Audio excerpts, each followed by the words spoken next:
upang magbigay ng kanyang mensahe, atin namang tawagin ang punong tagapagpatupad ng Expanded Pambansang Pabahay para sa Pilipino o Expanded 4PH Program, Department of Human Settlements and Urban Development Secretary Jose Ramon P. Aliling.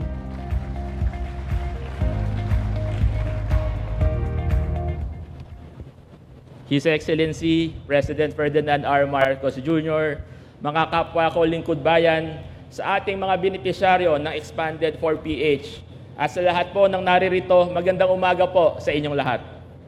Belated Happy Valentine's Day and Happy Anniversary to DHSUD. Sa nakaraang taon, marami po tayong naiputupad na mahalagang reforma sa DHSUD na nagbunga ng positibong resulta at ang hangarin natin ngayon ay paano ito magiging sustainable. Isa po rito ang matagumpay nating nailunsad na Zero Backlog Program. Sa programang ito, naaksyonan ng DHSUD ang mahigit 3,000 pending applications at concerns na ating nadatnan, kabilang ang mga applications sa development permits, licenses to sell, pati na rin ang mga reklamo ng mga housing developers at home buyers. Ito po ay patunay ng ating determinasyon na gawing mas mabilis, mas maayos at mas responsable ang serbisyo ng pamahalaan. Mas naging proactive rin po ang DHSUD sa pagresolba ng mga suliranin ng mga homeowners association sa iba't ibang panig ng bansa. Tayo na po mismo ang pumupunta sa mga komunidad upang magsagawa ng mga conference meetings at town hall meetings, upang marinig at agad nating matugunan ang kanilang mga hinaing. Sa mandato naman po natin na tiyakin ang ligtas, maayos at sustainable na komunidad, inulunsad natin ang programang Plan Smart sa pakikipagtulungan sa DNR, DOST at iba pang mga ahensya ng pamahalaan.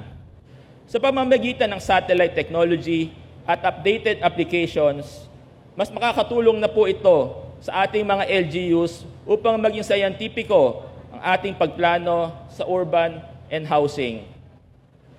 Natapos na rin po natin ang ating Master Digitalization Plan. At bago po matapos ang 2027, fully operational na ang mga sistemang ito sa buong departamento upang mas mapabilis, maging mas transparent at mas efficient ang ating serbisyo sa taong bayan. Ngayon po, tuloy-tuloy na gumugulong ang lahat ng housing modalities ng Expanded 4PH para sa ating mga informal settler families. Unti-unti na pong nararamdaman sa iba't ibang bahagi ng bansa ang benepisyo ng Enhanced Community Mortgage Program. Kasama na rin po para sa mga informal settler families, nakikinabang na rin po sila sa presidential proclamations. Nasilimulan na rin natin ang ating mga proyekto para sa incremental at housing program. Dahil naman po sa ating mga bayanihan villages, kung saan po nag-deploy tayo ng modular shelter units, natutulungan na din po ng Expanded 4PH ang ating mga kababayan na naapektuhan ng sunog, pagbaha at paglindol.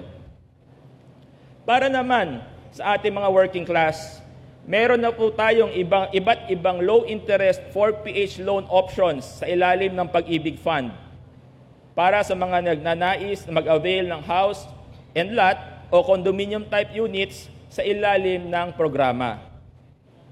At higit sa lahat, bilang bahagi ng ating 8-point agenda, patuloy nating isinusulong ang ating zero corruption policy. Naniniwala po tayo na ang tiwala ng taong bayan ay pundasyon ng matagumpay na pamamahala. Kaya't mananatili tayong matatag sa pagsusulong ng transparency, accountability at integridad sa lahat ng ating ginagawa. Mr. President, maraming salamat po sa malinaw na direksyon at matibay na bisyon na inyong ipinamahagi sa amin.